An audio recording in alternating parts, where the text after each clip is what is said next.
Welcome back to From the Shed End. Welcome back to the channel, episode 169 of the podcast with myself, Theo, and the other Theo. How you doing, first of all?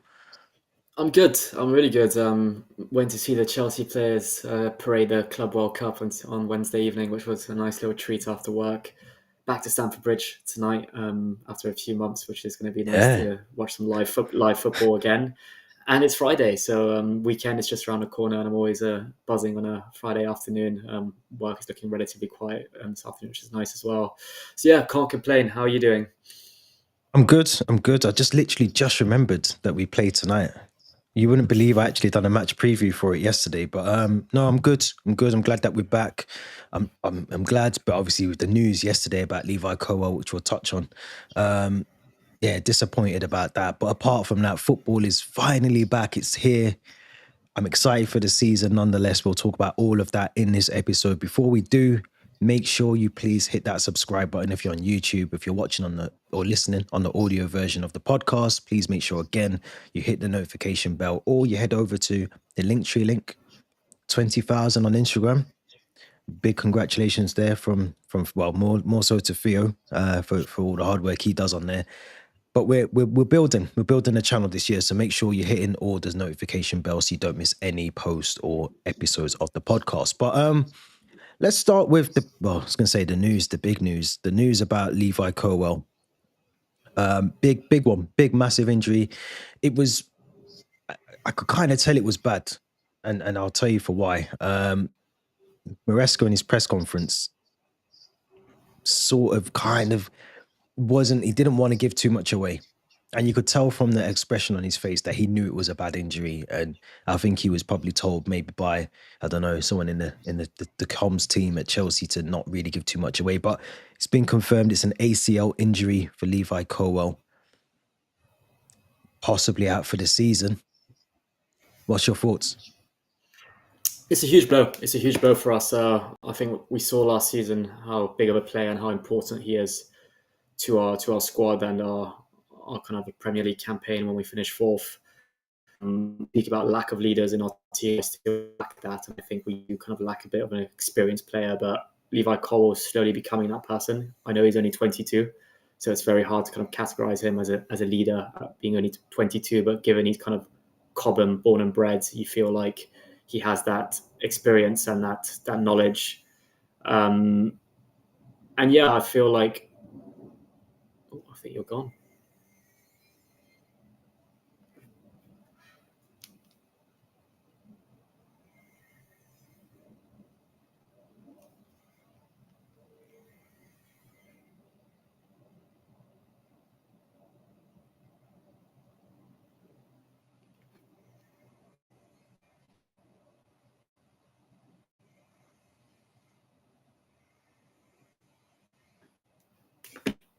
Still here, by the way.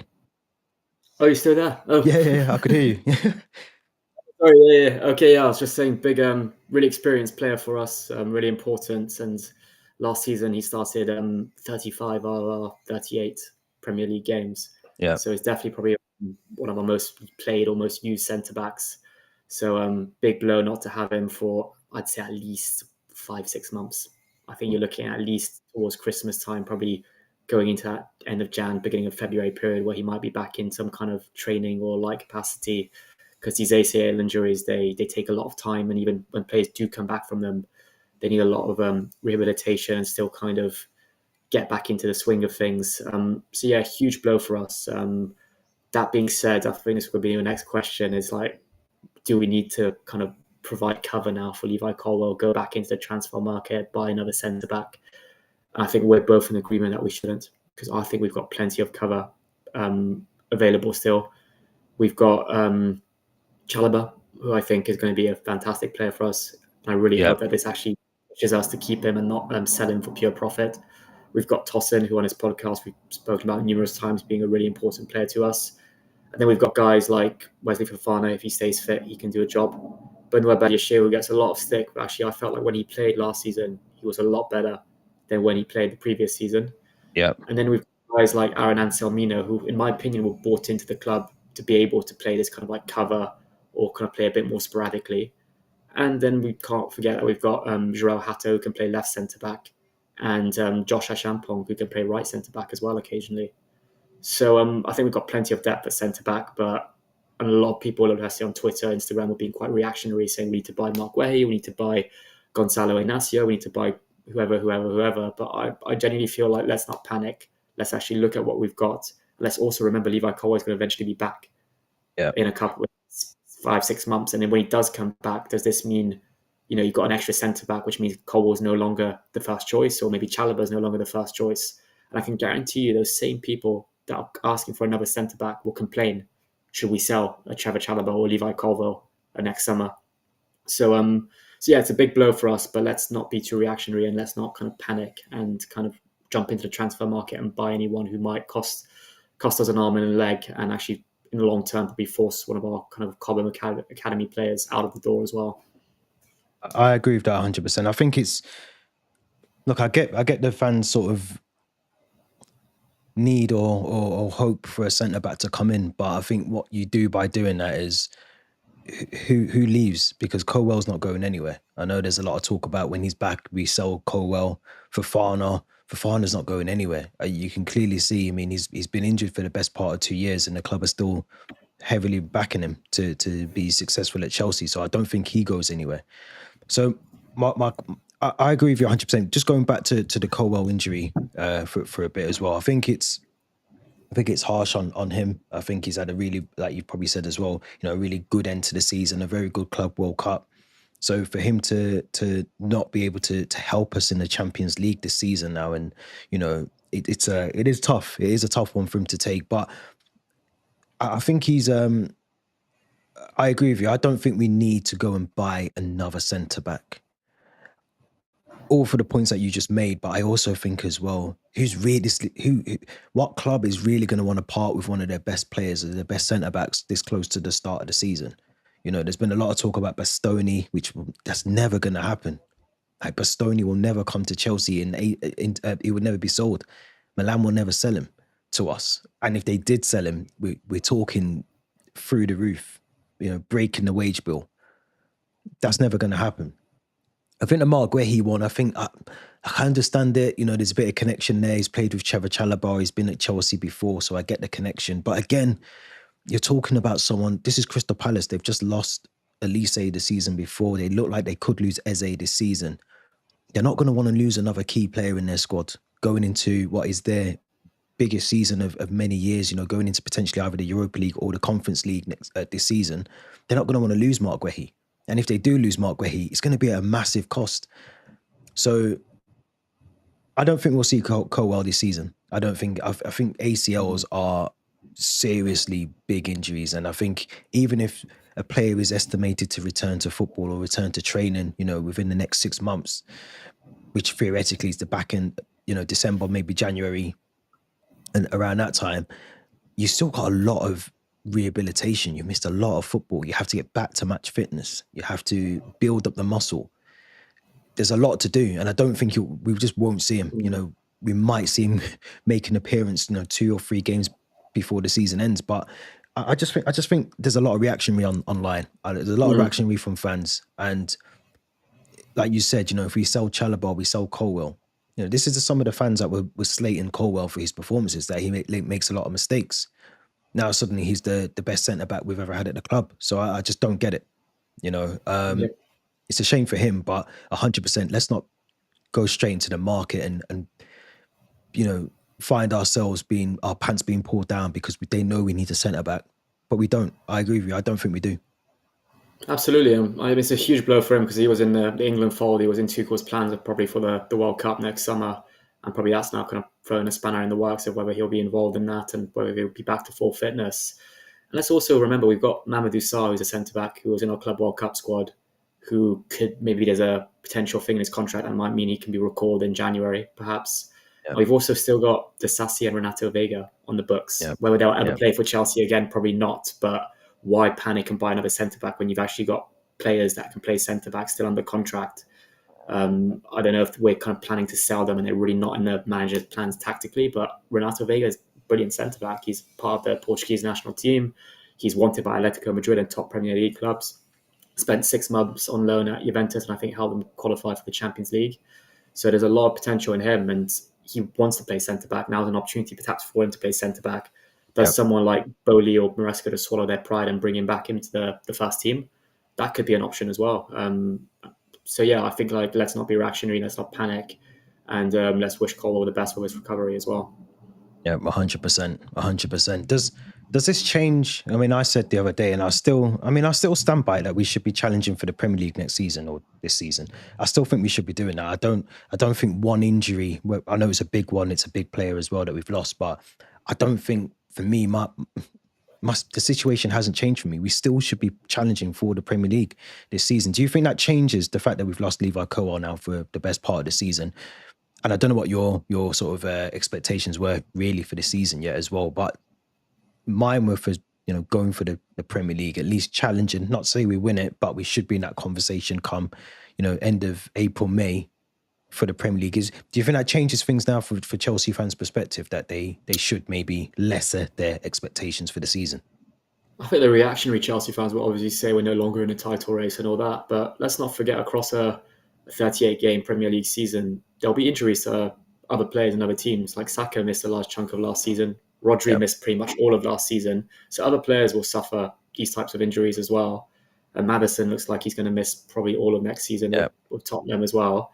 If it was someone like a Caicedo, a Cucurella, Palmer, I'd be probably a bit more doubtful about maybe our chances to push for the title, challenge for the title as well. But I'm still confident. I still think we've got a lot of attacking depth as well and midfield depth now.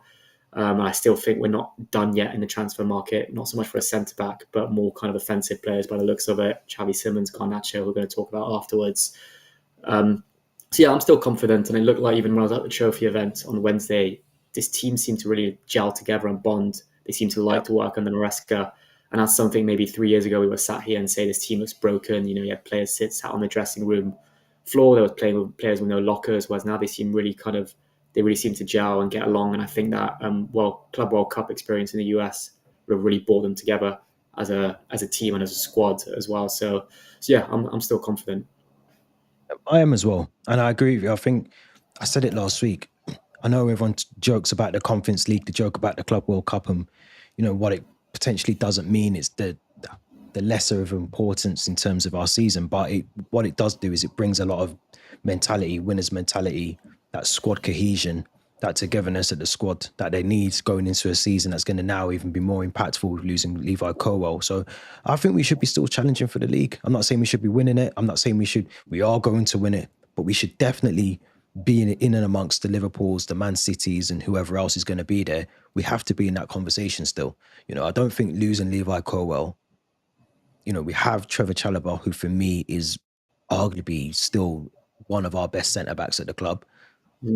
I think you have to give Wesley Fofana an opportunity. I know he's had a lot of big injuries and a lot of issues, and he does talk a lot off the pitch, which I don't like about him. But if we can keep him fit, we know on a day that he's just as good as Levi Colwill. We're talking about Wesley Fofana like he's Tyus Bramble, like he's a very good centre back. So yeah, I'm still confident, very very confident with it. But we have to see. I do think the two names that you mentioned are or at least one of them, the guy from Sporting. I think he's definitely the one that I think if we were going to go with someone, we might go for him. 51 million release clause, wages shouldn't be an issue. Then you've got Sula from Dortmund. I think he's entering the last year of his contract. So you might get a 25 million, 28 million fee for him, but I just don't think we need it. I really we don't. I think there's another guy I'm trying to name now. Where is it? Benfica's centre back, been linked to a few times as well. I think is it Rafa Silva? Antonio Silva. Antonio Silva, yeah. His name's been kind of linked to Chelsea a few times. I know he's more linked to Crystal Palace now. There's Diomande as well from Sporting, whose name was linked to Chelsea a few times. But again, there's all kind of like the speculation about centre-backs that could be available at relatively affordable prices. But I think we're both in the agreement that we should just kind of assess our current pool of options that we've kind of got in the squad. And also the ones that maybe could be brought back in, like a Mamadou Sarr or Renato Vega, and keep that as it is, because And Slimino should as well. things maybe and Silmino as well, yeah, exactly. And he was on the pitch on Wednesday as well, which kind of seems to indicate that he might maybe have a play next season, because guys like Nkunku weren't there, guys like Slanina weren't there, which makes me think that maybe these guys probably won't be involved. But yeah, and Silmino was there with the rest of the team, so I think he might have a part to play next season at Chelsea. Talk us through it, because you've mentioned it a few times now. So obviously there was a presentation on Wednesday evening, I believe, wasn't it, at the stadium, Stamford Bridge. It wasn't just the men's team, the women's team was there. Obviously they've had a very successful season themselves. Just talk us through the event. How was it? Very It's a good short by event, the looks of yeah. it. Very short. Yeah, it was quite short, like an hour kind of a session. Like Maresca gave a bit of a talk, Reece James gave a talk, Sonia Bumperstall and Millie Bright both gave little speeches as well. But it was an opportunity for the fans to kind of show their appreciation to the Chelsea women's team, treble winners, having won like all 3 domestic trophies. And quite nice to see Sonia Bumperstall say next season quite confidently that they're going to go for the Champions League, because I think that's the one kind of piece of silverware that's missing from the women's team's trophy cabinet. And then the men's team were there, world champions and the Conference League winners. What I will say, though, it was a very American-style event, like players coming out with like a blue carpet with, I don't know, whatever. You know where they've got that from. You know where they've got it from. Yeah, they've got it from the US only last month, didn't they? And our good friend, the DJ, was there. I'll allow the DJ for like a pre-season event. I'll allow it for a pre-season event, but I don't want to see that anymore at halftime of a Premier League match. Not when we're 1-0 down against Man City and it's a big exactly. And you don't want to be seeing that at halftime in like a winter month when all you want to do is just sip on your Bovril, and you've got a DJ playing the latest songs. Bit of Calvin Harris. Calvin. Yeah, that's literally what she was playing, I think, on Wednesday. But no, it was good. It was a good event, and nice to see the World Cup trophy, the Club World Cup trophy. I'd seen it back in March, but it was nice to see it back at Stamford Bridge. Yeah. And then see Reece James place it in the museum's trophy cabinet. But a really good event, and quite interesting to see all the new 6 signings. So Sugo, Gittins, Delap, Esteval, Joao Pedro, and I think that's the 6. Yeah, and Joao Hato as well. They were all there, and they got like a welcome from the fans as well. So yeah, good event. I enjoyed it. I think type of event that could maybe have been free to attend, but no, they charged us like £5 to come along. Yeah, but it is what it is, I guess. Like anything to kind of like make a bit of extra money and then get people to head to the mega store straight afterwards. But no, I'm glad I went, and good to see. I think I knew straight away after that event, when I didn't see Colwill was there, I'm like, he either picked up an injury or he's got like a personal matter that he needs to attend. So I think you said that to me, didn't you? You said that to me. You messaged me. You said that he's not there. Yeah, I think I put a tweet up that the 4 players that were missing from the Club World Cup squad were Levi Colwill, Christopher Nkunku, Gabriel Slanina, and Mark Gui, who's now joined Sunderland on loan. So I think now it probably means that Slanina and Nkunku, I think Christopher Nkunku supposedly got an injury, but I'm not buying that. I think he's been transfer listed and no longer in the manager's plans or the owner's plans. That there's kind of injuries, those 4 players, they've been transfer listed as well. It does seem like the default thing to say, doesn't it? When it's an issue at Chelsea, he's injured. We've seen that before. I think I said that to you. Just in the chat as well. So on YouTube, to big up yourself, Jermaine, saying, hey guys. And he's also said in here around, just give Renato Vega a chance. He wanted to be left centre back. Agreed.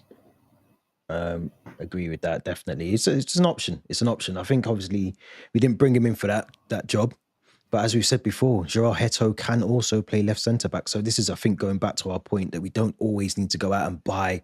We've got 2 options there. Rather play Joao Hato, who, as I said, can play there, or you play Wesley Fofana, or you use Renato Vega. So I think there's 3 options that I would consider first before even entertaining a transfer fee for anyone else. It just doesn't make any sense to me. The Ramsey guy saying CFC for life on YouTube as well. Thanks for joining in the chat. Going back to I just think with the trophy parade, I think, I imagine they've done that at 8 p.m. of an evening. I think they could potentially have sold out Stamford Bridge. I think it was only one stand, wasn't it, that was open? Yeah, And it I was only just think, it was only the West Lower at 5 p.m., which means people yeah, coming from like the coming from workplace. It was work, quite tricky to get to. Even me, I had to kind of like send my last email at 4:30 and just kind of yeah, like sneak out the house. But yeah, it was. yeah, I was working from home luckily, but it's still quite tricky for a lot of people to attend. Maybe they wanted to keep it quite small. And I think they even yeah, realized that they probably didn't sell out, so they let a lot of people actually just sit wherever they wanted. So it wasn't really like yeah. even though you had Maybe a seat, you kind of like you could just sit wherever you wanted in the West Lower in a way. maybe it was a crowd control thing. I don't know. Maybe it's one of those Mm. things you've got to get. I don't know. Do you need like a particular permission from the local borough council to have that many people there at that particular time or whatever? I don't know. So maybe just words. Maybe the players as well. Maybe it was something to do with the players in terms of their schedule and not being out so late. I don't know. I'm just summarizing there, but it looked good. It's obviously back. Mm. The players went over to the museum afterwards as well to have a look at the trophies that were in there. So it was good. It looked good. It looked like a good thing. There's a lot of clips out there. If you haven't already, go and head over to not just our social pages, but the official Chelsea pages as well.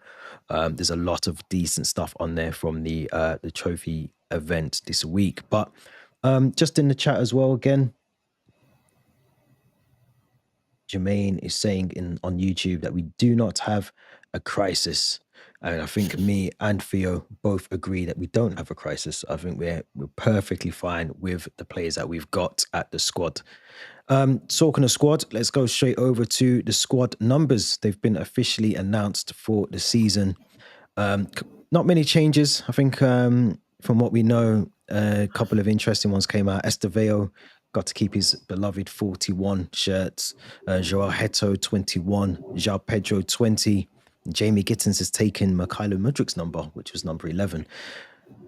Madueke's number. Sorry, I believe. Madueke's number. Yeah, it was. Yeah. Very, very interesting. Just looking down this list now, he hasn't actually been given a number, has he, Mudrik? No. Well, he used to wear the 10, which has now been given to Palmer, hasn't it? Yeah, yeah. But you would have thought he would have got at least given a number. I mean, he's still theoretically a Chelsea player. I was at the Chelsea Megastore, was it last week or a couple of weeks ago, and where you can get your kit with the numbers printed and your names printed. It's got the squad listed, and guys like Chukwuemeka, Disasi, their names have been blanked out because I think the club knows for a fact they've all been transfer listed or leaving. They're not I here. think they're not here. Basically, I think Chilwell's name as well was blanked out, number 21. So I think they're basically just showing the names of the people they know for a fact are going to stay for sure.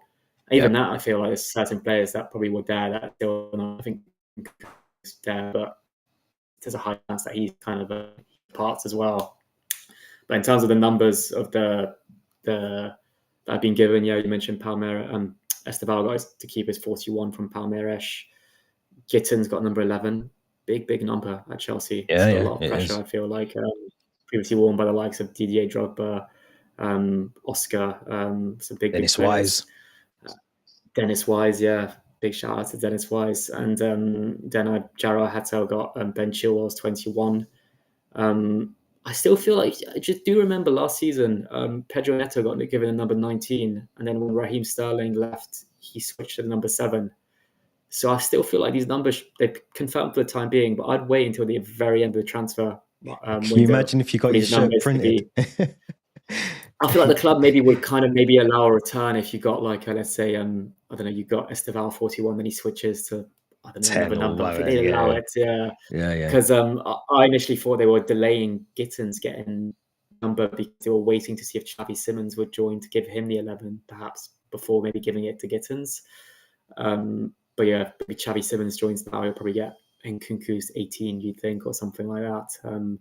I used to be so kind of clued up with like squad numbers, but now I'm a bit lost. I think the 14 is still available. Was that Asugo? No, that's Asugo. Asugo's got 14. I'll tell you something though. Disasi's not on this list. Yeah, there you go. No surprise there. I think Chukwuemeka won't be on it. Chilwell won't be on it. I'll tell you something else. Neither is Renato Vega. Yeah. What did he wear? It was a bit of a weird number. I think he had number 40, didn't he? He had like number 40 or something like that. Yeah, it was like a big high number. So yeah, that's come back. That was still available for him, I'm sure. Read into that what you will. Just a couple of stuff in the chat on YouTube. So looking forward to Ural Heto. He will be a legend for us. I hope so. 19 years of age. Had many games under his belt for Ajax as well. He's got international caps under his belt. So I'm looking forward to him joining us. Hopefully we get to see him as well today. We never know. Got another comment in here as well from Farid. And Nkunku and Jackson come and go at the same time. Potentially. You never know. Also, it's just with Jackson, it seems like we're holding off for like 80 million. And yeah, I'm not sure which club's going to want to pay 80 million for Jackson. I do. I think I saw I this know a morning up north. Up north, the northeast. Yeah, true. Especially if they do miss out on Sesko. But I actually saw this morning he's being linked to Bayern Munich now, Nicolas Jackson. Yeah, well, and maybe we prefer to sell him, which I'm not against at all. So yeah, if Bayern Munich want to pay the 80 million, or even maybe if we drop our demands to maybe 60 or 70, I'll happily I think he Jackson goes. go to Munich. I think he goes. Jermaine in the chat has put on YouTube, but what do you guys think of agreeing settlements for Chilwell and Sterling, buy out the remainder of their contracts? It's a good question. I'll throw that over to you first. We've done it before, I think, with Ross Barkley, didn't we? We terminated his contract with mutual consent. But I think in this case, they have such high wages that it's going to just cost us so much to terminate their contracts. I think it looks like, I think Fulham are interested in Sterling, perhaps. West Ham, I believe. Chilwell, there just seems to be zero links available with him. But I think you mentioned something quite interesting. And maybe would you include Chilwell in some kind of swap deal for Guehi? Should we go and panic and maybe buy a centre-back? I would maybe see that happening. But yeah, I just can't see this happening given how expensive and extortionate it would be to terminate their contracts and their wages. And as well, would they accept for that to happen? Given like they probably view without a club, maybe it's easy to get them up to elsewhere if they don't have a transfer fee. But yeah, big wages. So that's you need to bear that in mind as well. I agree. I think we'll get a sale for Ben Chilwell. I don't think that's going to be a problem. I think someone will come in. I think the club aren't too concerned because I think there will be clubs come the end of the transfer window or near the end of the transfer window that are going to be looking for left backs, and they're going to want one, or they're going to sell their best left back and bring in a replacement. I think he will potentially end up at Crystal Palace again or somewhere like that. Sterling is a different kettle of fish because he's on £325,000 a week, and unless he's willing to take a pay cut, I can't see us paying him out. I think it's too much. I think we would end up costing. It just costs too much. It costs too much to do that, and obviously with the PSR, you got to include all of that into those kind of understandings as well. So I don't think that would happen personally. Jermaine has also put that list, the squad number list that we just discussed before, was before the Colwill injury, which is true, but also as well, I think this only officially came out a couple of hours ago, so I'm not 100% sure. Colwill will keep his number 6. I think. I don't think that will change. I think it's more. I think it's more major changes. Yeah, I think it's more so into maybe we'll have some inclusions. Maybe Vega will be added into that list and some others maybe. But no, I think Colwill, his number 6 is not a problem at all. But let's talk about some outgoings before we talk about some potential incomings as well. Keenan Dewsbury-Hall, a move to Everton for £28 million. Leslie Kunchukwu and Armando Broja both heading over to Turf Moor. Good luck to them in Burnley. What's your thoughts, first of all, on Keenan Dewsbury-Hall? Yeah, I mean, I feel a bit bad for him, because I feel like he always did a job for us last season. I think he was the ultimate utility player. Came off the bench, will get the job done. And what I like with his attitude and his body language, he never really moaned, he never whinged. He seemed quite happy being maybe that player that would play against Joe Gardens or against Legia Warsaw in the Conference League. I liked his demeanour and even his farewell post when he kind of like posted a photo of him with the Club World Cup saying memories that will last a lifetime. It goes to show that how kind of proud he was to support Chelsea or to play for Chelsea. I think I think Everton paid less than what we spent on him, if I'm not mistaken. And I think it did I read something, I think every appearance he made for Chelsea cost us, I think, like £55,000 or something like that, given he didn't make as many appearances as we would have hoped he did. But then you brought in guys like Asugo, like Andre Santos coming back from his loan. I don't think Dewsbury Hall gets many minutes next season had he stayed. So I think that move makes sense. Same thing with Ugochukwu, one of those unfortunate players that actually had a really good pre-season last year. If you remember, I think he scored the equaliser against Inter Milan at Yeah. Stamford Bridge. I think he might have scored in a game against, it might have been Man City, I think, or another one of our pre-season friendlies last summer. But then, just unfortunate to get loaned out to Southampton and just not really be able to shine in a team that got relegated in the end. And then now he's a victim of it, similarly to all the other players that came back from their loans, like Broja, like João Felix, like Vega, like Sassy, and it's now just not part of the manager's plans, or not really fitting what the vision that the ownership wants to have for the squad. And he's been sold to Burnley. But I think he'll be pleased that he stayed in the Premier League.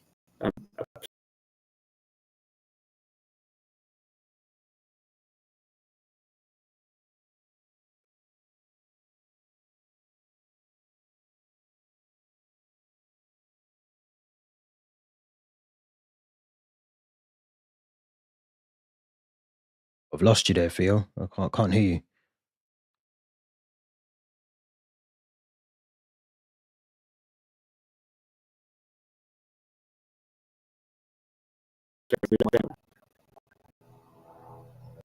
I think I can hear you now. I think you're back.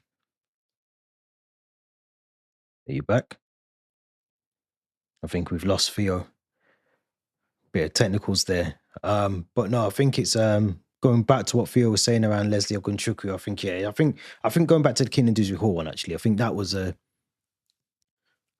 probably the one that made sense for both player and club. I think he'll do well there as well. I think he'll do well at the club at Everton. He's a good player.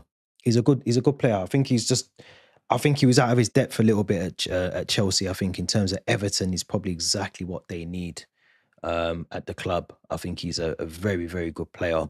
He can drive forward with the ball, he can score goals, and that's something that Everton will definitely need going into a difficult season in a new stadium at the Bramley-Moore Dock. They're going to need that. Same for Leslie Ogunchukwu. I think Leslie Ogunchukwu, again, another one that's just not really been given the time at Chelsea in terms of what we need to see from him. He hasn't had the chance, hasn't been good enough. Didn't really get that many chances at Southampton.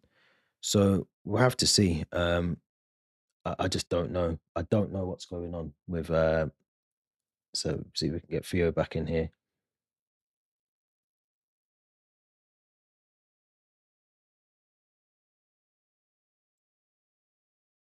Where's Theo?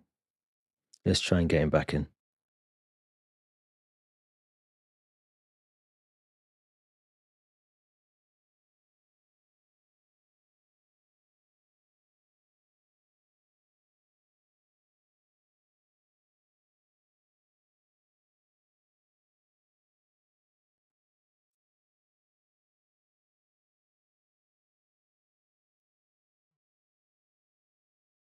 Once we do that, make sure you subscribe. Make sure you like the video. Don't forget, we're on the road now to, we're on the road to 1,200 subscribers. So we're trying to get on there very, very quickly. So make sure if you haven't done so, you make sure you hit that subscribe button. And Theo, for anyone that's on YouTube, is back, I think. Hopefully you can hear us. Yeah, I can. I don't know what happened. I got kicked out for a bit. Maybe my internet's playing up slightly. But yeah, I was just mentioning the players that got sold to Burnley and to Everton and Dewsbury Hall. I think good moves for the three of them, and they all got to stay in the Premier League, which I think they'll be happy about as well. Yeah, I was just literally, as you was rejoining, said exactly the same thing. I think for Keenan Dewsbury Hall, I think it's a really good one because he's probably, and this is no disrespect to him or Everton, but he's probably the level that he needs to be at to kind of thrive a little bit more. I feel like he was always a bit out of his depth at Chelsea, and I know he helped us very much, like you said, Juice Garden and some of the other games in the Conference League, and definitely in the Club World Cup he came on the odd two times, and even in the Premier League last season, he was very effective. But I just think Everton, he'll shine a lot more at Everton, and I think he'll be able to add more value to Everton's team. He's good at creating goals, but also getting involved in goals, scoring goals. So I think he'll be a really good addition to Everton. And it's going to be a difficult season for them going into a new stadium. A lot of pressure going into that stadium. I think they've got Roma this weekend as well, so maybe we'll see. Sure, some of us, if you're up north like me, you'll be able to see a bit of Keenan Dewsbury Hall in action still. Very good player. Leslie Ogunchukwu and Armanda Broyo, very quickly. I think this is a massive test for Broyo. I mean, I just spoke about Ogunchukwu, but Broyo, I think is this kind of the last chance saloon for him in terms of really having a good career in the Premier League. Yeah, I feel like he's kind of like approaching that period now where you really it's make or break for him from a fitness Yep. perspective and from a performance perspective. He had a loan, I think a 6-month loan at Fulham that just didn't work out. I think he only made 2 appearances or something. And I think his loan at Everton was almost cut short come the Christmas time, given that really bad injury he had. And then I think he managed to recover, but just didn't really get much game time Yep. after that. If he stays fit, I feel like Burnley have got themselves a really good player. I think he's Premier League proven. He's had a really good loan at Southampton before coming back to Chelsea, which a lot of people forget about. But yeah, I think he's a good player. But if he just struggles again with fitness and injuries, I think Burnley might. Because I don't think Burnley will stay up as well, unfortunately for them. Yeah. And I feel like maybe they won't be able to keep him on in the Championship, or maybe a drop to the Championship might be good for him. But I feel like if this move doesn't work out, I think this could be the last we see of him in the Premier League, perhaps. Was it last summer he almost went to Ipswich? I'm thinking actually now. I feel like he almost got. There was like a move that he was about to sign for Ipswich with a loan with an obligation to buy. I think had Ipswich stayed up. I think it was something like that, but it never really materialised, and he went to Everton instead.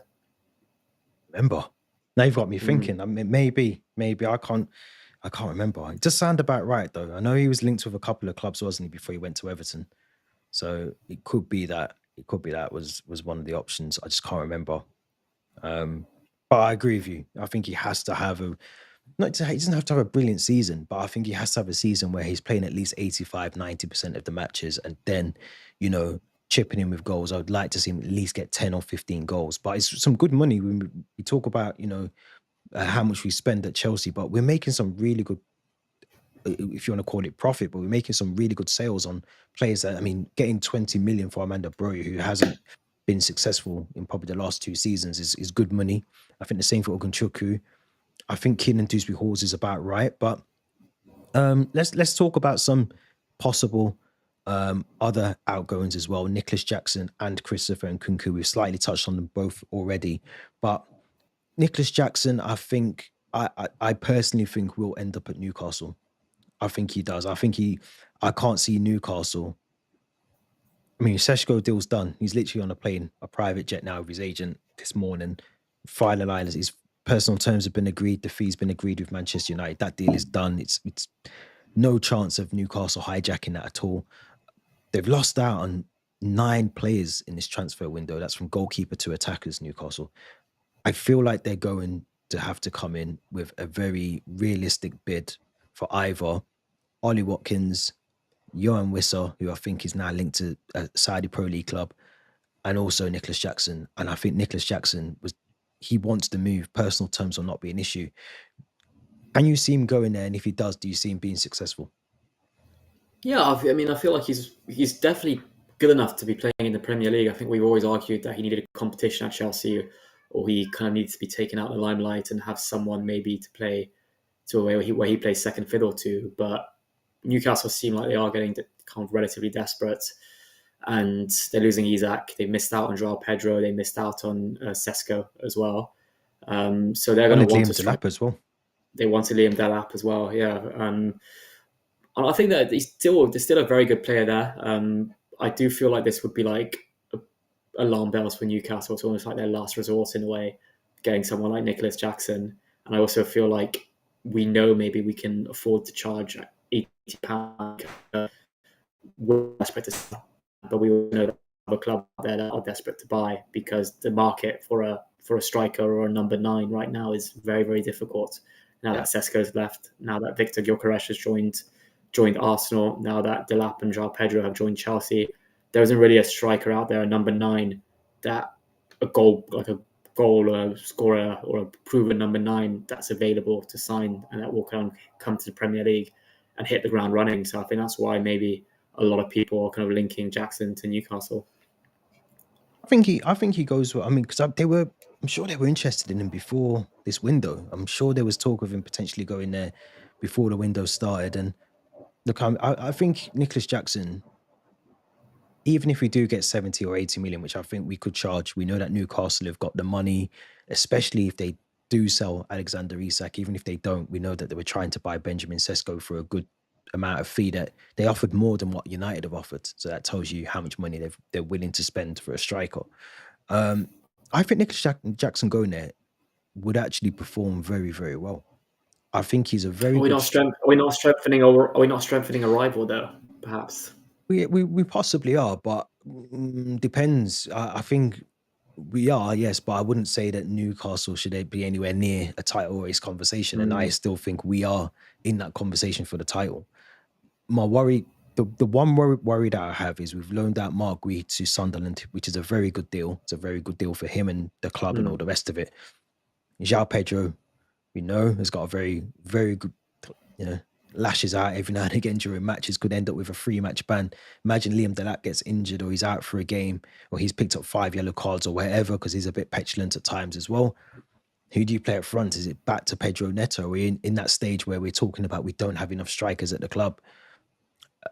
It's a shame because Nicolas Jackson's had to kind of carry the striker role on his shoulders for 2 seasons, and he's scored double digits, I think, in both seasons, non-penalty goals, I think majority of them at least anyway. So he's done well at Chelsea for the fee that we brought him in, the age that he is. We knew that he was raw. He's just not clinical enough. And I think if he goes to Newcastle, I actually think he'll be very, very good for them.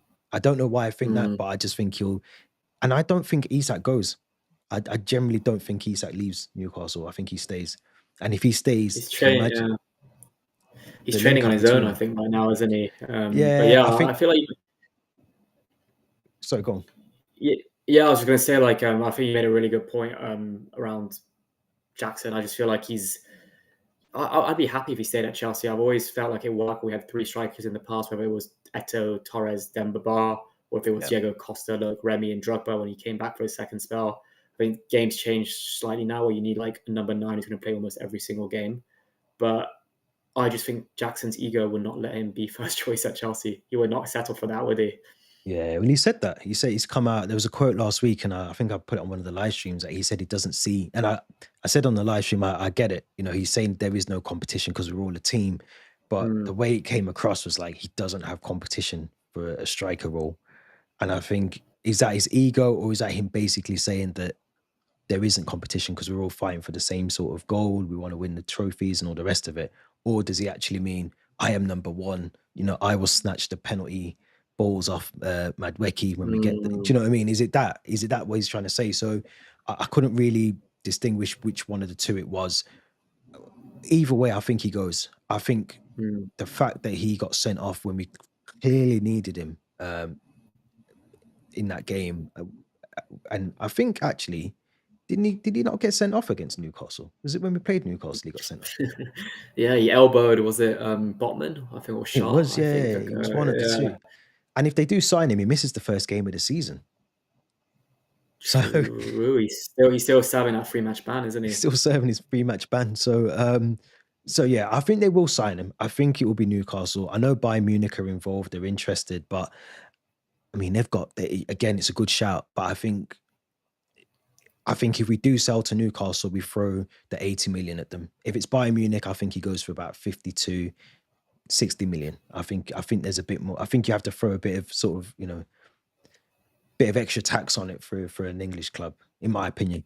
I think Aston Villa's name's also been mentioned with Nicolas Jackson, given Unai Emery Villarreal links. They work together, and there's a chance, like you mentioned, Watkins goes to Newcastle, and then that leaves Villa wanting a striker, so they could kind of pounce for Nicolas Jackson. But I'd preferably rather we sell abroad. But like you mentioned, I feel like he'd be a good fit for Newcastle. And should Isak actually stay, I feel like the two of them could play a really really strong relationship and link up partnership. between the two. Very good partnership. Just before we move on, Andrew on the YouTube has put he knows his numbers up. He's in terms of Nicolas Jackson. He's number 3 in the pecking order. His time is up at Chelsea. Yeah. One last thing I'll say about Jackson is his body language on Wednesday. just looked like he knew he wasn't going to be at Chelsea much longer. He kind of like walked out the tunnel when the players kind of came out with his like hand in his pocket with like a really baggy tracksuit. And I think the latest that's come out this morning is that both him and Nkunku aren't likely to play a part in the two friendlies that Yeah, are coming up against Bayer Leverkusen it's not and against AC surprising. Milan. Not Yeah. surprising. Not surprising at all. But it is what it is. João Pedro, Liam Delap, here we go.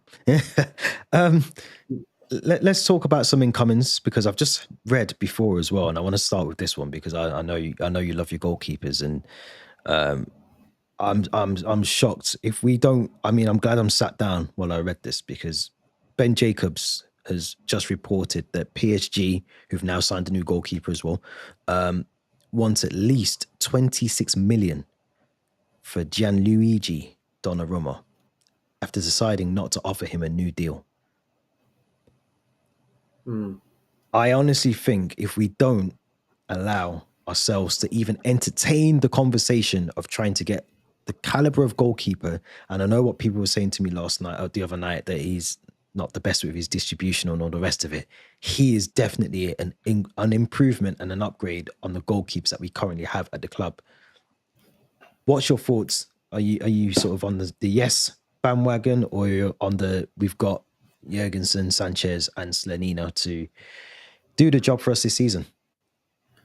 I think getting someone of like the caliber and experience of a Gianluigi Donnarumma would take us from a team that can challenge for the Premier League to a team that can win the Premier League. I personally Agreed. feel, and that's not how I felt about Mike Mignon. We were linked to him. I kind of felt like what we were doing was quite sensible and not kind of matching Milan's value, but 26 or 27 million for a player who's won the Champions League, who's won the Euros, who was absolutely phenomenal in those semi-final legs against Arsenal last season. Some of Yep. the best goalkeeper saves I've seen in a very long time. I think we'd be silly not to at least negotiate with Paris to see like where we can maybe get with that. And I think they're being linked to Lucas Chevalier from Lille. I think Paris, so they're already thinking about the future Signed him. beyond Donnarumma. Oh, they signed him, have they? Yeah, I think Oh they signed wow. him. I think it was So yeah, it's a deal that's on the way to be. Here we go. It's literally done. wow. But yeah, I think I think it might have been someone like a John Terry that when we speak about Petr Cech, he said that a goalkeeper gets you an average of this many points a season, and that's the difference between a team that can win the Premier League and a team that challenges for the Premier League. And I think that's what Donnarumma would be for us. Yeah. So yeah, I think it'd be such a huge. It's not a priority this summer, but maybe come like January next summer, he's still at Paris. Maybe he's no longer second choice. There's another keeper I'm going to mention for next summer, but Alisson's going to be second choice in a couple of seasons as well. Maybe he'll want to stay in England with his family. Yeah, I wouldn't be against him coming to Chelsea either. But yeah, Donnarumma, Alisson, I think would be two huge upgrades on what we've currently got because Jurgensen and Sanchez. When I know we're still in this kind of honeymoon phase of Sanchez, where we're still thinking about his Club World Cup final performance against Paris. Yeah. But as Chelsea fans, we have to be realistic, and we know what we get with Sanchez. We get a game like that occasionally, and he had a really good end of the season. But we also get games like he gave us against Man City, where he has these howlers with these kind of brain farts. Hopefully he can kind of cut that out of his game and he's improved and he's done what he needs to do in training to become a better keeper. But only time will tell, really. And I think come October, November, we might be just frustrated again with Sanchez, thinking to ourselves, why did we not pay that for Mignon? Why did we not pay that for Donnarumma? But yeah, I think this is one that maybe Chelsea are in quite a position of power because we've come out and said we're happy with our goalkeepers. So we might not overpay. But if a team like Paris is desperate to sell, or a team like AC Milan needs to sell as well, then maybe it's something we could revisit come January or next summer as well. Yeah. I like the idea of Donnarumma more so than Alisson. More so because I think Alisson's not that he's coming to the back end of his career, but I think it would remind me of the Fernando Torres deal. You know, you're getting a goalkeeper that is probably he's done all his best years at Liverpool, and you get him, and he's still good, but he's not going to be the Alisson of Liverpool. And another thing with Alisson, he does pick up for a goalkeeper, picks up a lot of injuries.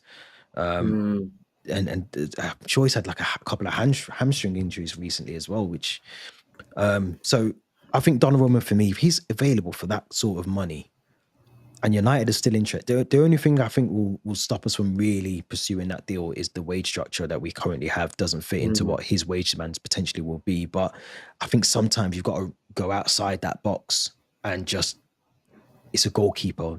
There's not many decent goalkeepers out there. It's not really, like you said, phenomenal in those Champions League games last season. There's not many goalkeepers that you could guarantee that's going to get you there, get you to the final, win the final, all the rest of it. So I just think to myself, why are we not even entertaining it for the price as well? We've just saw Petrovic for the same fee. Like we've got to at least entertain a conversation with PSG, in my opinion, on that deal. 100%. Yeah, I'd agree. I'd be all for seeing Donnarumma for Chelsea. But yeah, one that I think will definitely maybe happen later in the window, maybe next summer. And I think often happens with goalkeepers is maybe Chevalier and Donnarumma will play like one plays the cup games, one plays the domestic games, and then similarly to what I might do season and come summer, this be made by the manager, which one he's keeping or phasing out, maybe a Donnarumma, phasing out an Alisson. But yeah, definitely that's big area of improvement for us is the goalkeeper department. I suppose the question, especially for the chat and for those listening afterwards, is can PSG afford to allow him to leave? His contract runs out next year, so can they afford to allow him to go for free?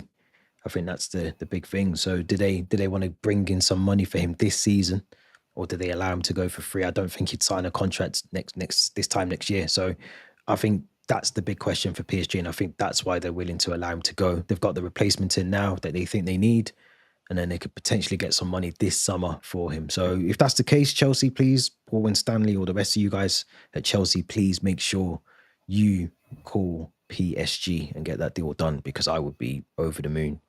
Over the moon. Let's talk about Garnacho. Unfortunately, we have to talk about Garnacho.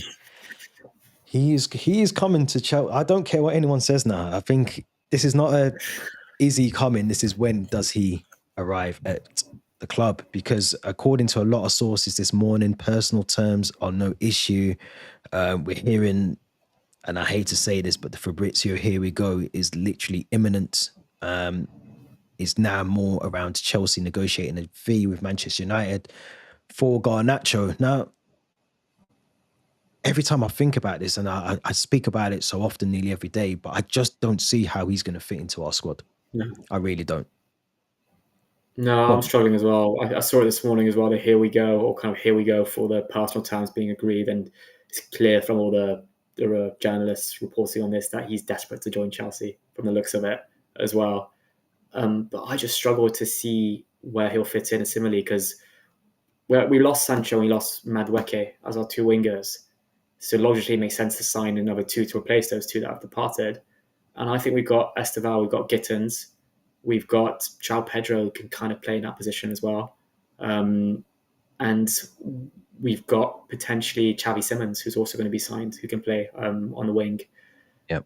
Does that mean that I just struggle to see how Garnacho is going to fit in? I think when Stanley really sees something special in him and was wanted to sign for a long time, even to come, I think last January, I think I found one of our old videos where we're talking about Garnacho about to join Chelsea almost. So it seems like it's been brewing for a while. One thing I will say, because I will play devil's advocate slightly, is when I did watch the Europa League final, United was so dire. And I think he came off the bench for the last 10, 15 minutes. And he did look like he had something about him, a bit of energy, he looked really sharp. He looked like he actually wanted to do something with the ball or create something or have a shot on goal. So I do think there's a player there. But I think we should just not really give in to United's demands of wanting, 40, 50 million. And I think we shouldn't play, we shouldn't play any more than maybe 25 or 30 million, or perhaps even take him on a loan like we did with Sancho and maybe have some kind of option to buy if to next summer. But yeah, if he goes to abroad, if he goes to Napoli, if he goes to Aston Villa and he doesn't sign for Chelsea, I'm not going to lie, I won't be that fussed at all. And I feel like this is one we can maybe stay clear of. And I'm a huge Esteval Willian believer and a huge fan that this guy's going to come good. And I really want us to kind of focus on his development rather than some of these other players from other teams or underperforming players. And kind of like that will kind of almost prevent him from becoming a proper kind of a first team player and maybe give him less game time as well. I think that sums it up really well. I agree with you as well. My concern is he's dying to come to Chelsea, and I can't for the life of me think, why does he want to come to a club where you're not guaranteed to be the first choice? You're not first choice at United. You're almost sidestepping, your role at a club. and I don't know what it is. Is it the Enzo Fernandez sort of attraction? I don't know. Is it something that's bringing in? Is it the London lifestyle? What is it? Because there's something he's adamant he wants to join us, and he's Is been he pushing for this move. best mates with Enzo Fernandez? Maybe, I don't know. Possibly, maybe it's an Argentinian connect. I don't know what it is, but I've never witnessed a player so adamant and eager to join a club. Obviously, Alexander Isak, but to the point where no other club he's not entertaining any other club. It's Chelsea or nothing, and that worries me a little bit because what's your motives for wanting to come to a club that has actually been in a really bad transitional stage up until this point? So what is it you're coming here to do, to help, to add to? That worries me a little bit. Then of course there's the wages, and the third thing as well. I don't think he's that big of an upgrade on certain players like Nani Madueke, Jadon Sancho, Raheem Sterling. I don't think his numbers or his gameplay, his involvement in big moments is that much better than what we've had previously. So my worry is we bring him in for 50 million. It's very unlikely we're going to sell him for 50 million. And if we do loan him, then we're going to have to do the whole Jadon Sancho thing again and debate whether we keep him for a permanent or do we pay the loan fee, to send him back to United. So it just this whole deal just doesn't make any sense when you've got the likes of Donnarumma you could be focusing your attention on. I just don't see the point.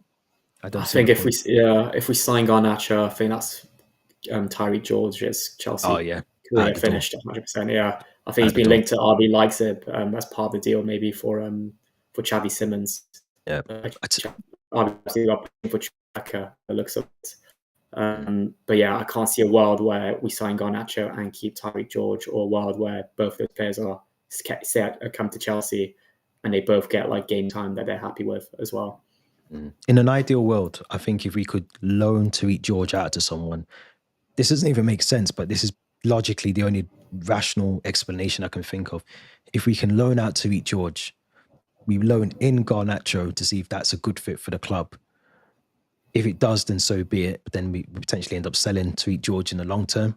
If it doesn't work out, we can send Garnacho back and we can bring back hopefully a successful Tyreek George after a really good loan spell somewhere. So that would be an ideal, even though it doesn't make any sense, because why would you loan out a player to loan a player in, to then loan a player back out, to then bring your own? It doesn't make any sense. But I think my worry is we're getting rid of some. To me, Tyreek George is up there with some of the best young players we've seen at the club. And I referenced Jamal Musiala the other day on one of the live streams, and I feel like it could be one of those moments again where you think, why did we get rid of him? Yeah. Why did we sell him? And we brought in Garnacho, who in 5 years' time isn't even at the club anymore. That's my worry. Yeah, Tyreek George has that bit of like Callum Hudson-Odoi prior to his injury, excitement about him. Yeah, but I do worry though if we loan Tyreek George out. He's never coming back. And he's not coming back exactly. Bar Andre Santos, there hasn't been a single player we've loaned out who's come back to Chelsea and come back into the first team in recent years. You look at Petrovic, who had a season of his life at Strasbourg, and even him, he was sold. So I feel like if he's loaned out, he won't ever play for Chelsea again, unfortunately.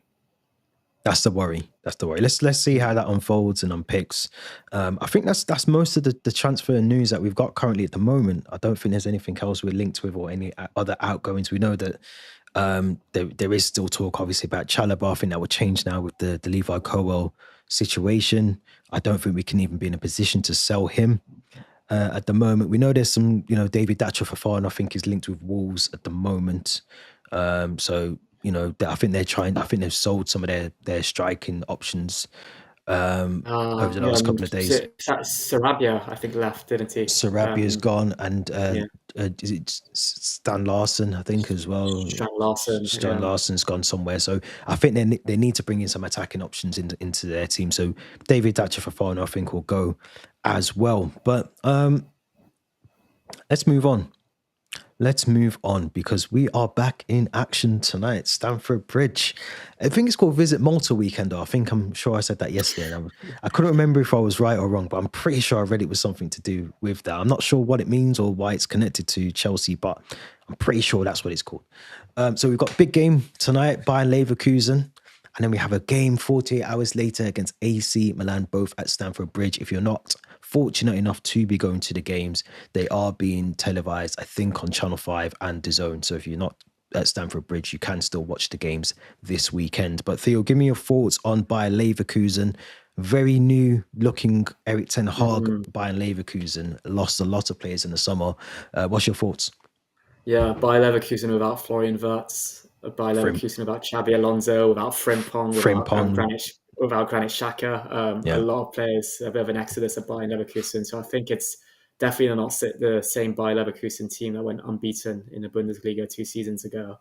It is a friendly, similar to when we played Inter Milan last summer at Stamford Bridge. I think it's just an opportunity to regain some fitness after the holiday period, especially given that we've got our first Premier League game next weekend Yeah. against Crystal Palace on Sunday. I'm expecting a lot of rotation, maybe two different starting 11s, or maybe 1-11 that plays this game against Leverkusen, and a different team that plays against Milan on Sunday. But in terms of the quality of the opponents, Leverkusen and AC Milan, these are the type of teams you could face in a Champions League campaign any other season. So I think it's going to be a good test for us to see where we're at and if we're ready for that first game next weekend.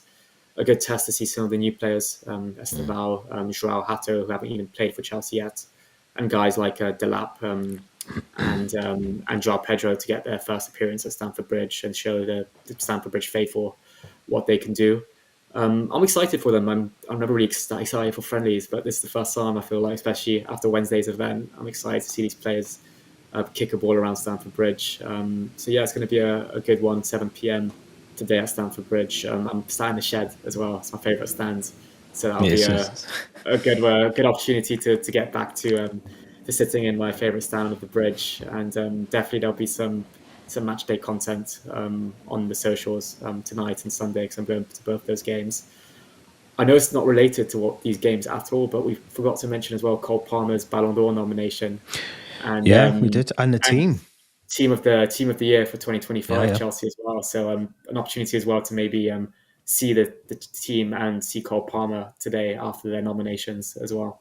Yeah, no, it's going to be good. I think, first of all, obviously, really good for Cole Palmer to be nominated. I don't think he'll win it, but I think he's to even be amongst, that conversation of the best in the world. It is something to be respected anyway, at least. And obviously, can't have a Ballon d'Or team of the year and not have the Club World Champions in there. So for me, it's well respected, well deserved from both aspects of that. But in terms of Bayern Leverkusen, I think it'd be a difficult game. I mean, I've not been keeping tabs on their preseason games. I know they lost to, I'm going to say Fluminense's under 20s. I might be wrong there. There was an under 20s. It's Erik ten Hag's first game, and they lost like 5-1 or something ridiculous. But and they actually had a really good squad out. I'm pretty sure they did. But no, I think the good thing for us is we've theoretically had our preseason already. I think we said many, many times before that the Club World Cup, we had to treat that as a preseason friendly. Although we won the tournament and it wasn't a preseason friendly, but it was good to keep the players fresh off the back of the last season. They've had a 3-week break.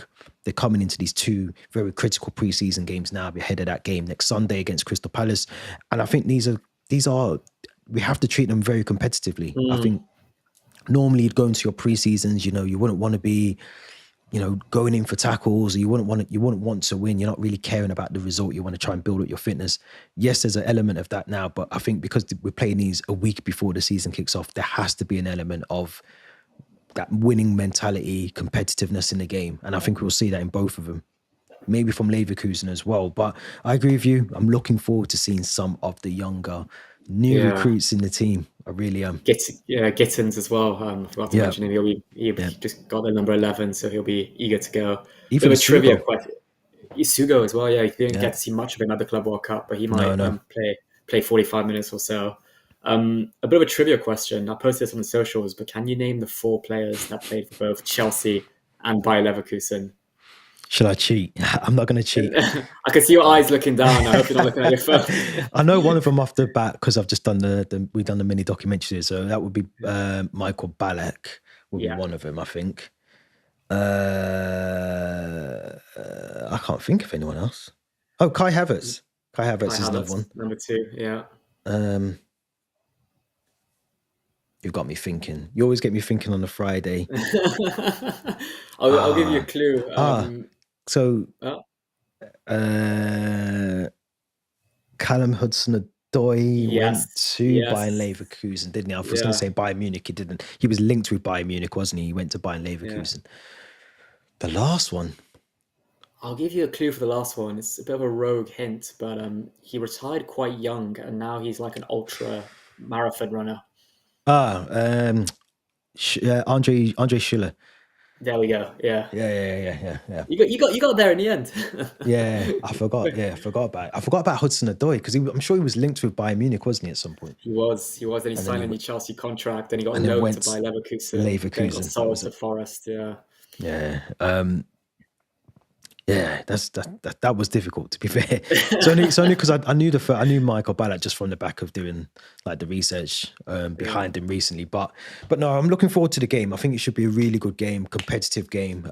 In terms of, I did my predicted lineup yesterday, and I don't know if you got to see that. But what would be your predicted lineup for this game? Oh, it's gonna. I don't think it'll be like the same lineup that we'll play against Palace. I think it'll be a mix. It could even be like, I'm not going to fully give it, but I think it could be like a Jurgensen, maybe even a Joao Hato making his Mm, debut at left back. yep. We might see even a Champong at right back with a centre back of like Badiashile and Tosin, perhaps. Mm, A Sugo, who you mentioned, and Andre Santos could maybe play alongside an Enzo or a Caicedo. yep. And then I think we'll see a few of the new guys start. So I think we'll see like Delap as the striker, with maybe Gittins and Palmer either side of him, with perhaps someone like an Enzo as the 10 or even an Estevao as the 10. I can't predict it at all, if I'm honest, because I think it will be like a mix of guys who regularly start with some of the new signings. Yep. But either way, I feel like we'll see like maybe two different 11s for each half, or two different 11s that play against Leverkusen and then Milan, and then maybe based on that, Maresca makes a decision for the game against Palace on Sunday. Yeah, I think I went for quite a strong squad. I think I went with Jurgensen, Josh Ashempong right back. I think I went with Trevor Chalobah, and I think I went with Tosin. I can't remember to start the game anyway. I think I went with those two. I went with Joao Hato left back. I went with Dario Sugo midfield with Enzo Fernandez. I went with Estevao, Cole Palmer, and Gittins, and João Pedro up front. The reason I went with that squad is because I think you do need to see an element of what you might expect to see on the Sunday game. And of course, you then swap it over either at half time or just after half time. And then on the AC Milan game, you could maybe do your second strings team that you start with, and then you bring on the team that you might expect to start the game. You know, you finish that AC Milan game with the starting 11 that you might expect to see against Palace. So I think Maresca's in such a really good place in terms of the squad that he's got now. You know, we kind of, we bash the owners a lot, but it feels like this summer they've really tried to make sure that they've listened to the manager. They've got what he wants in. He sounds like he's getting a bit more, not saying control, but definitely a voice around the table in terms of who comes in, who leaves. He said something, I think, either the press conference the other day where he said, he's only focused on the players that are here, and he's focused on the training, and then he gets a phone call or a text from whoever's in charge of the hiring and firing of players when a deal's done, or whether it's someone coming in or it's someone going out. So it sounds like he's definitely connected heavily with the sporting directors and everyone else, and that's really good. And I think that shows that the owners are now, in my eyes, are backing Maresca to be the guy for Chelsea in the next couple of years or so. Definitely, yeah. I was a bit skeptical about Maresca last season, but I think he's definitely won me over now. I do feel like he's got a lot of expectations this season, which worries Yep. me slightly. He's kind of like set his expectations over the summer with the Conference League and the Club World Cup, and now he's got big expectations or big kind of demands from the Chelsea fans and probably from the board. And I feel like this is the season with the new signings we've got. Can he take it that step above? And like we spoke about, challenge for the Premier League and not just push for a top four this time.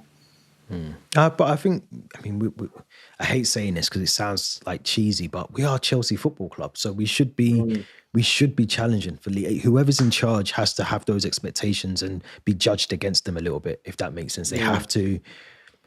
Even Roberto Di Matteo was put against those same expectations and actually succeeded to an extent with them. So I think every manager that comes in at Chelsea, whether it's a manager that's like a Graham Potter that's not really experienced the Champions League, or Maresca that's won the Championship, or a proven seasoned manager like Antonio Conte, then all of them have to have the expectations of keeping the club at the very top. In my opinion, I think they have to have that in their mindset. When you take the job on, you're going to be challenging for the league. Top four is great for your first season, but then we need to step things up a little bit the following season after that. 100%. Otherwise, you end up with Mikel Arteta, who's been there for like 7-8 years and only won the one FA Cup. Yeah. Exactly. Then you get annoyed because you're signing all of Chelsea's rejects, and then it just doesn't look good. So I think Maresca, whatever happens, I wouldn't judge him this season as well. I think it's I think Chelsea fans have to remember this is still a very transitional period.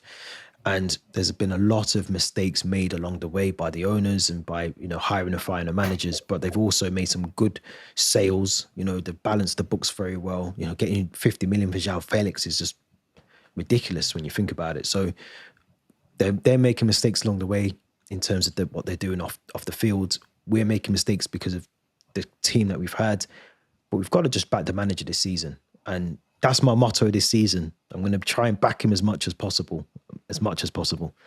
I say that with a glimmer of maybe come December, I'll be changing my tune a little bit, but I'm going to back him 100%. Yeah, I'm going to back him too. And it's still such a young squad. You look at how much like guys like Cucurella, Enzo, and Caicedo have improved. And it gives me so much hope for guys like Pedro Neto, like Ashampong, like Sugo, these kind of young guys that Delap who have been newly signed or have been here for a year or 6 months, and now they can kind of like take that kind of to the next level, hopefully as well. Yeah, definitely agreed. As always, Theo, pleasure. Are we doing predictions before we jump off for tonight's game? Yeah, I feel like I'm more confident about a score prediction than a predicted lineup. So I'll go with 2-1 Chelsea. I think we'll score a few, but we might just concede one, given maybe like it has been like a couple of weeks since we've last played some football. I'm going to go 3-1. I think we'll beat them convincingly. I think home advantage. I think Stamford Bridge hopefully is booming.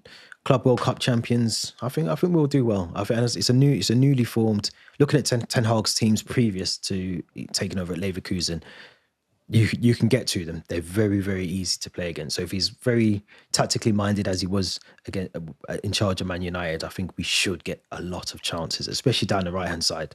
That's all I'll say. But we'll see. But Theo, as always, thank you very much. It's a pleasure. Always enjoy the podcast. It starts the weekend well. I don't know if I'll be saying that in December, but we're here now. We can say it.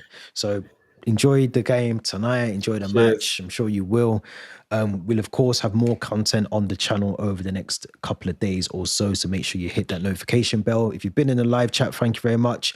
Don't forget to subscribe. There's a lot of you watching our videos that always watch our videos but not subscribing, so make sure you hit that subscribe button. Linktree link is in the description, and until next week, we'll be back soon. Enjoy the weekend.